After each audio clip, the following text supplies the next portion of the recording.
Bueno, pues ahora vamos a pasar a otra fuerza combinada, o sea, un ataque combinado, que es... si es que no funciona el puntero, bueno, que es el de la invasión española en apoyo de los jacobitas. Después hablaremos un poco de los jacobitas y de por qué fue aquella guerra, pero digamos que los escoceses no estaban muy contentos, ¿verdad? Pues no, si quieres empezamos a hacer un resumen rápido de toda la situación en Gran Bretaña con los jacobitas, porque normalmente sale la revuelta jacobita como algo así muy amplio, todo muy asimilado a los escoceses, con faldas por las colinas, todo muy romántico, pero bueno, esto tiene más enjundia.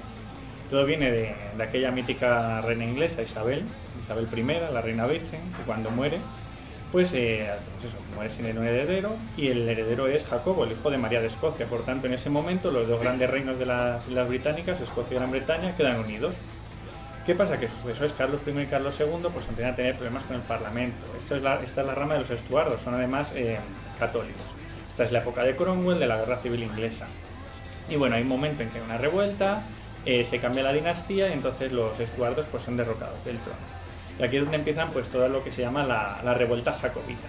Digamos que la situación es que en lo que es Inglaterra es más protestante, está con la dinastía pues en ese momento que ha usurpado el trono, y los reinos pues más periféricos, pues, como Irlanda o Escocia, pues son más partidarios de lo que sería la dinastía Estuardo. Básicamente, el rey que antes de ser depuesto era católico y el que pusieron era protestante, con lo cual Inglaterra todo fenomenal, están todos fenomenal, genial, pero los otros, claro, los otros reinos que eran más católicos dijeron, oye, ¿qué pasa aquí? Irlanda y Escocia. Además los Estuardos que encima eran escoceses, o sea, era como un plan que los escoceses gobernaban Inglaterra y cogen y los echan, o sea, bueno, entonces vamos a hablar así brevemente un poco de lo que fueron las principales revueltas jacobitas.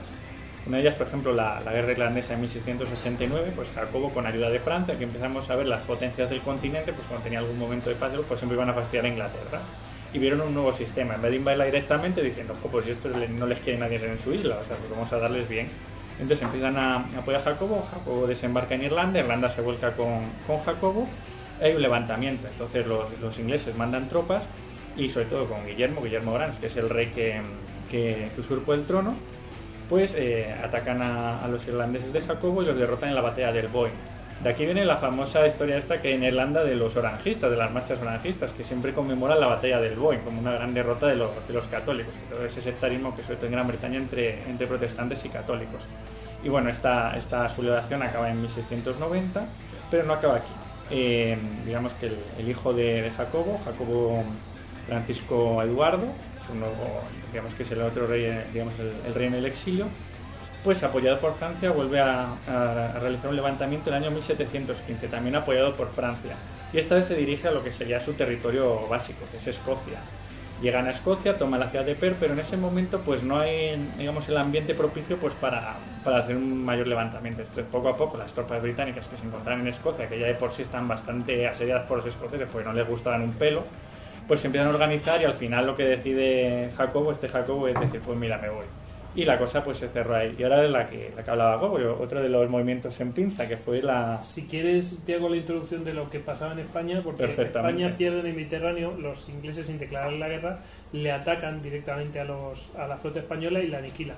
Una flota española que estaba, después de la guerra de sucesión, ya está Felipe V mandando ahí, y se la aniquilan, o sea, no queda ni un barco. Entonces ya Alberoni dice, bueno, a estos hay que, claro, España, a pesar de haber perdido la flota, dice, pues yo te declaro la guerra, tú no me la declaras a mí, pero esto es un casus belli, te declaro la guerra, por lo menos tener dignidad. ¿Y qué inventa Alberoni, que es el ministro que más mandaba entonces? Coge y piensa, bueno, pues vamos a llevarle la guerra, como yo no puedo hacer la guerra por mar porque no tengo barcos, pues vamos a hacerle la guerra en su territorio. Entonces idean un plan que es el que va a aplicar. El plan de Alberoni, que dice, vamos a ver, ¿qué es la situación que estamos viendo en Gran Bretaña? Pues que tienen los reinos periféricos totalmente levantados. Pues nada, vamos para Escocia, y allí es donde fueron. Se mandó una expedición, pues a desembarcar en Escocia. Otra vez las tormentas la liaron y no llegaron todos los que tenían que llegar. Llegaron alrededor de 300 infantes de marina española. Y bueno, esta flota en un principio pues tenía como destino conquistar Inverness, que es como si fuera la ciudad más grande de las Highlands escocesas. Pero nada, pues no tenían hombres suficientes, tampoco se les unió el número de escoceses, pues claro, los escoceses no eran tontos. Espera que te cuento otra cosa. Había otra flota más, esta salía de pasajes. Había otra flota más que iba a salir de La Coruña, si mal no recuerdo, que se llevaba 5.000 hombres. 5.000 hombres para reclutar más hombres en tierra en la zona de Cornualles, que supone que era más afín a los intereses católicos. Y mandaron esta de aquí, la que conquistar Inverness, era una simple añagaza para distraer a los ingleses que se fueran al norte y después por el sur darles lo suyo con 5.000 hombres más todos los que pudieran reclutar. ¿Cuál es el tema? Que esa tempestad y todo eso que pilló a la flota española, bueno, pues a la de La Coruña directamente ya no la aniquiló, la dispersó y cancelaron las órdenes. Encima recibieron órdenes de que no había colado aquello y allí se quedaron estos, claro, sin saber que la de Coruña no iba a aparecer. Pero la situación es más de curiosa, claro, los escoceses decían, no, si yo me uno, oiga, llevaban incluso españoles fusiles para repartir, yo me uno, pero ¿va a venir la flota de ayuda? Claro, los otros decían, pues va a ser que no sabemos nada todavía. No sabes nada. De hecho, los escoceses, los líderes escoceses que estaban allí, llegaron a la flota, desembarcaron los españoles y dijeron, bueno, ya podéis mandar los barcos de vuelta. Y los mandaron de vuelta sin saber que al mandarlo de vuelta ya no iban a poder salir los españoles de allí porque la otra flota no iba a llegar. O sea, es el puro destino con el plan. Sí.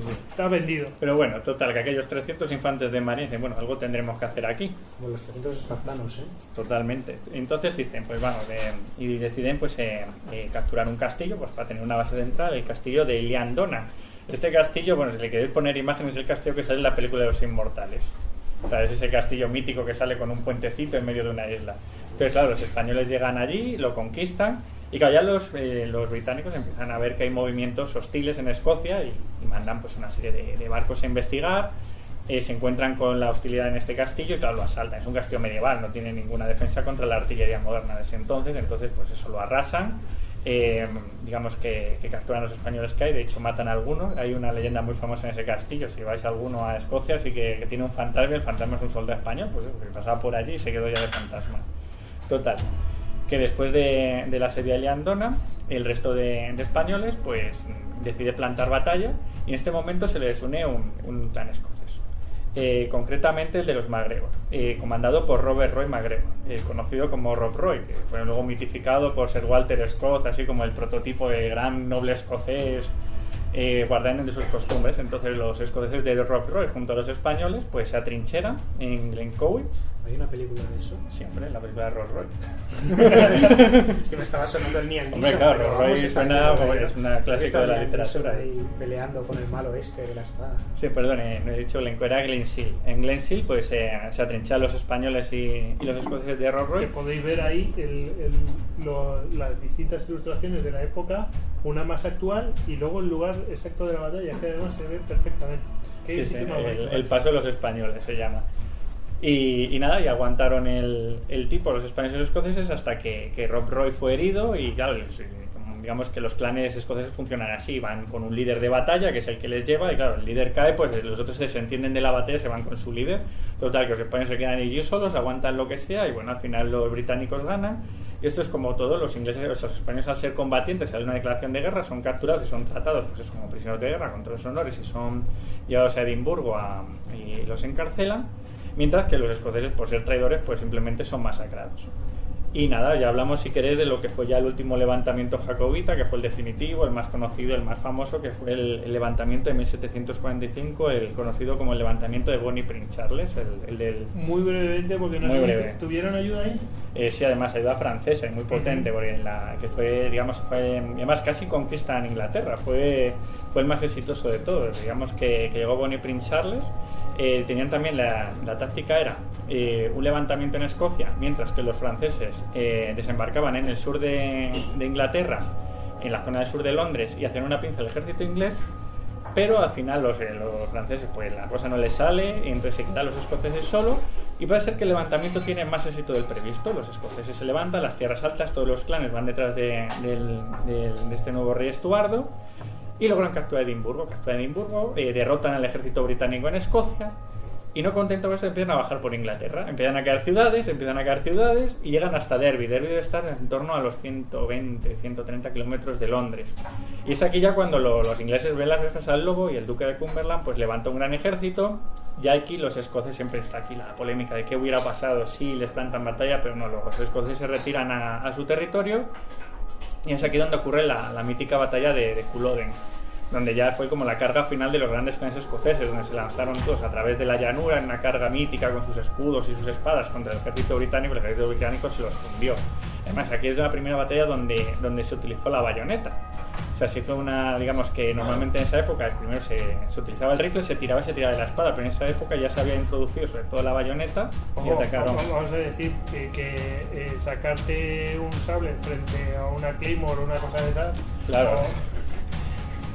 Es una cosa. Y además la carga Highlander, que a los ingleses desde pequeñitos, o sea, la tenían un miedo, pues es como aquí el coco, o sea, que vienen los Highlanders, o sea, viene el montañero escocés loco con su Claymore, o sea.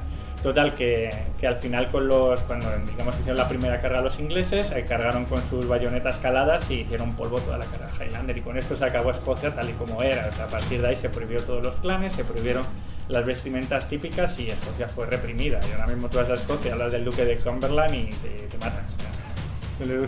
Es el duque de Alba. Es tu duque de Alba en particular, sí. Oye, antes os he metido un poco, porque os he hablado de la flota combinada.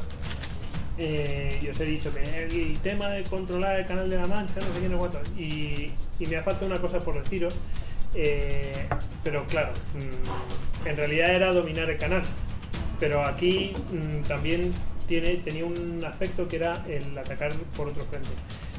Estaba coordinado juntarse con un ataque en el oeste de Inglaterra, desde las costas de Irlanda, por parte de un corsario, famoso corsario, capitán, bueno, como lo queréis llamar, John Paul Jones, un escocés norteamericano muy famoso en Estados Unidos, que tiene su fragata y todo, y bueno, pues este hombre tenía que hacer un ataque de distracción a esa costa para liberar el canal y que la flota hispano-francesa pues se metiera. Bueno, al final el almirante inglés, que llevaba 20 años, si mal no recuerdo, sin ir a la mar, pues decidió adentrarse en el Atlántico buscando aquella flota que iba directamente al canal. Bueno, pues ¿qué es lo que os he contado antes? Todo esto enmarcado en la guerra de independencia norteamericana. Bueno, pues al final, aunque la invasión no se produjo, John Paul Jones, saqueó toda aquella zona y hizo lo que le vino en gana. Y para que veáis, bueno, otro ejemplo de un plan para invadir Inglaterra, pues con ataques por varios frentes, ¿no? Bueno, vamos a ver ahora el caso del apoyo interno. Y antes hemos hablado de la revuelta jacobita y tal, y hemos mencionado un poquito lo que pasó, pero vamos a verlo con más detalle, porque es súper interesante este tema de la revolución gloriosa, como le llaman en Inglaterra, aunque la parte católica no está muy de acuerdo en que se le llame gloriosa. Gloriosa será para los protestantes, y para eso pues va a hablar Tony de ello, ¿verdad, Tony? Aquí lo tenemos. Nos hemos de poner un poco en contexto. Estamos yendo hacia una Inglaterra que viene de una larga guerra civil y que ha pasado un tiempo bajo la mano de Oliver Cromwell, brillante y con mucho ascendente dentro de la historia británica, y hemos de llegar al año 1685. Ese año es coronado de Inglaterra Jacobo II, el Jacobo del que hablaba antes de él.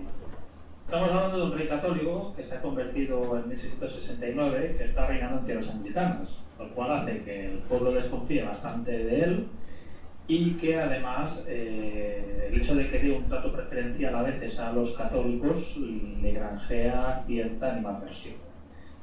Eso, pues bueno, en principio no debería ser ningún problema, porque a nivel de sucesión tiene dos hijas de un primer matrimonio con Ana Hyde, que son María y Ana, ambas protestantes. Pero el 10 de junio de 1688, oh sorpresa, su segunda mujer, la princesa María de Módena, da luz a un hijo. No varón, o sea, hablando de Francisco Eduardo. Claro, esto ya, si se podía plantearse una sucesión posterior que volviera a llevar el reino a la corona hacia una mano protestante o anglicana, pues claro, un futuro heredero, varón, que seguramente se ha educado como un católico, pues claro, eso hay sectores de la sociedad inglesa que les sienta muy mal. Vamos, tener siempre el hecho de tener la fe católica, pues siempre te resta. Tener un rey sí, pero eso de que hay una dinastía católica, no. Bueno, un único rey, pues bueno, sí, puede ser un mal tolerable, y si tenías una continuidad en una monarquía protestante, pues como la que daba, sí, pero en este caso, no, porque digamos que con este hijo varón, con Francisco, pues no puede, va una monarquía puramente católica. Entonces, ¿qué empieza para organizar las élites británicas? Pues ofrecen el trono a Guillermo de Orange, que por entonces era príncipe de Orange y gobernaba en Holanda. Y además era un defensor del protestantismo bastante destacado, que tenía la ventaja que era sobrino de Jacobo II y estaba casada con la hija de con María, lo cual que no le daba una cierta legitimidad. Holanda por entonces no estaba en buenos términos con Inglaterra, o sea, venían ya en su momento, sabían las dos potencias navales en el Atlántico de esa época, ya se habían estado peleando, habían tenido dos guerras, había habido un señor llamado de Ruyter que había hecho un raid en Medway y se había llevado el buque insignia de la Marina Británica y quemado prácticamente el resto. Y claro, el que te ofrezcan el trono de tu país, de tu enemigo, pues hombre, no deja de ser algo no tener en cuenta y una oportunidad de aprovechar. Y evidentemente, pues Guillermo, que yo creo que también, si hablábamos antes, pero de ser católico penaliza, pues viendo los dos antecedentes, si te llamas Guillermo, pues eso te da un pequeño bonus a la hora de ir a por el trono de Inglaterra, pues evidentemente se lanza. Y entonces reúne un ejército holandés de 14.000 hombres y desembarca en Inglaterra. Allí en principio no encuentra ninguna resistencia, hay una pequeña escaramuza cerca de Reading, pero es que resulta que todo el mundo se va apostando por el caballo ganador de Guillermo y dejan a Jacobo tirado. Vamos, generales se cambian de bando, ¿no? Generales se cambian de bando directamente. Sí, hay el caso, por ejemplo, de John Churchill, del futuro duque de Marlborough, que deserta del ejército de Jacobo para pasarse las de Guillermo. Y claro, posteriormente, pues bueno, Jacobo al final, en diciembre de 1688, se exilia a la Francia de Luis XIV y ya tenemos pues, una dinastía protestante, la de Guillermo de Orange, en el trono de Inglaterra. Hay que decir una cosa, que es que a mi modo de ver, después de haber visto el tema el comportamiento de la Royal Navy es más que sospechoso. O sea, la Royal Navy no está protegiendo el canal ni oponiéndose en el medio, no, está en la desembocadura del Támesis esperando a ver si van a entrar por aquí, pero si tienen todo el resto de Inglaterra, de la costa inglesa para desembarcar, y con eso de que los vientos no le favorecían no sé qué, pues ni siquiera atacan a la fuerza holandesa que iba a ir, con lo cual, bueno, a mi modo de ver, creo que los mandos de la Royal Navy están un poco conchavados. Bueno, no iban a ser la excepción solo los de tierra. Bueno, pues ahí tenemos el caso de la gloriosa, pero bueno, habría más casos de apoyo interno. Bueno, vamos a ver el ataque desde otro flanco, ¿no? Directamente desde un lado, y ya no desde varios frentes, sino por un lado, digamos, externo. Muy rápidamente vamos a ir a la expedición de Juan del Águila a Irlanda en 1601, es decir, estamos viendo que son 4 años después de aquella intento de invasión que habían intentado en Cornualles, y bueno, pues digamos que a él le encomiendan aquella misión, y yo le encomiendo a David que nos la cuente. Pues venga, vamos a hablar de otra invasión más. Ahora cambiamos de reino periférico conflictivo y nos vamos a Irlanda.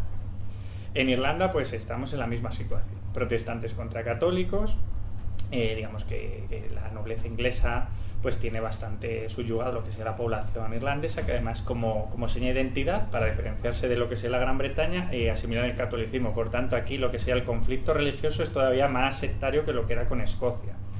Y aquí pues eso, que la nobleza, digamos, irlandesa comienza a rebelarse. ¿Qué pasa con España? Pues España, viendo la situación, dice, pues vamos a apoyar estas rebeliones.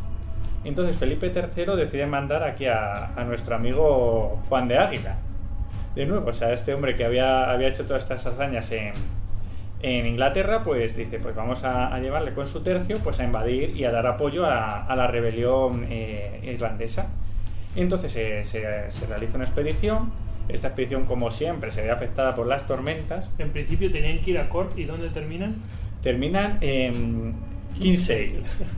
Y claro, y termina además, pues han perdido mucha impedimenta por la tormenta y demás, entonces lo que deciden, en vez de desembarcar... Bueno, que han perdido impedimenta, como que creo que están obligados a tirar, para no hundirse, tienen que tirar los caballos. Los caballos se quedan sin caballería, exactamente. Por la borda, o sea... La cosa pinta bien. Sí, entonces dicen, pues nada, entonces ¿qué es lo único que pueden hacer? Pues fortificarse, se fortifican en esta zona, sobre todo está en las zonas alrededor de un río, y pues se quedan ahí con sus posiciones y lo que esperan es sobre todo... Espera, que tenemos la foto del río. Bueno, venga, la foto del río. sigue hablando.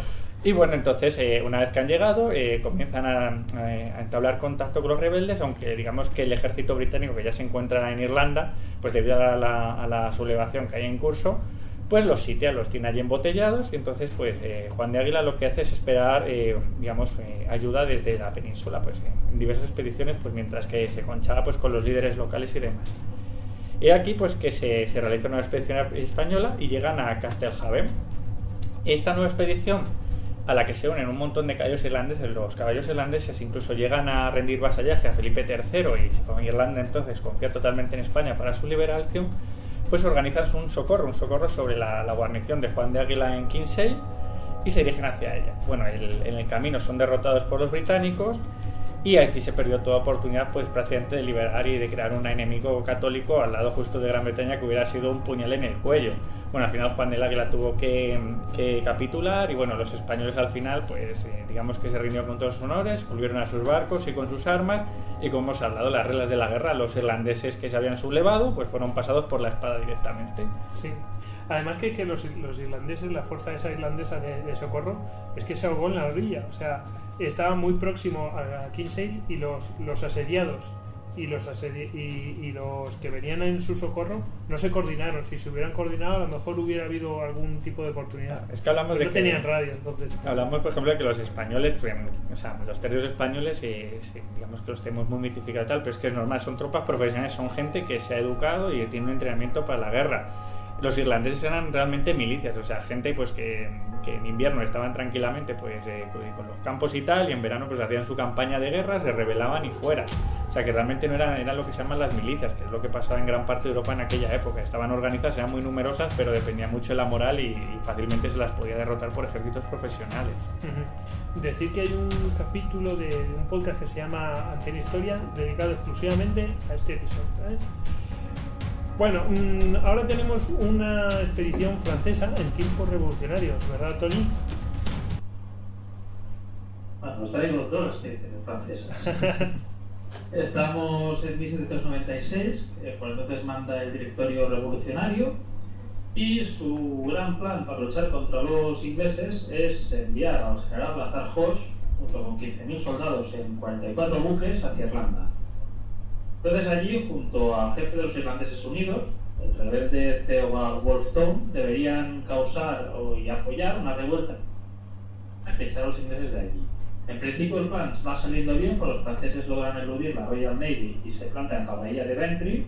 Pasa que, como hemos visto otras veces, del tiempo, las tormentas y que, pues bueno, después de una revolución, pues el haberte cargado los mejores capitanes de buque tampoco ayuda a la calidad de tu marina, pues los franceses no pudieron desembarcar. Bueno, apareció la Royal Navy, los franceses que no consiguieron huir fueron capturados. Entre los capturados estaba el propio Wolfe, que es condenado a muerte, pero él se suicidará antes de ser ejecutado. Pues se pierden por parte de los franceses unos 2.000 hombres y 12 barcos, entre ellos el navío Watts de Long, que es atacado por 2 fragatas británicas. Entonces parecería que debería haber acabado. 2 años después, en 1798, hay otra revuelta en Irlanda, hay una rebelión en toda regla. y los franceses envían al general Humbert junto a 2.000 soldados que consiguen eludir otra vez a la marina y esta vez sí que consiguen desembarcar. Desembarcan concretamente el 22 de agosto en el condado de Mayo.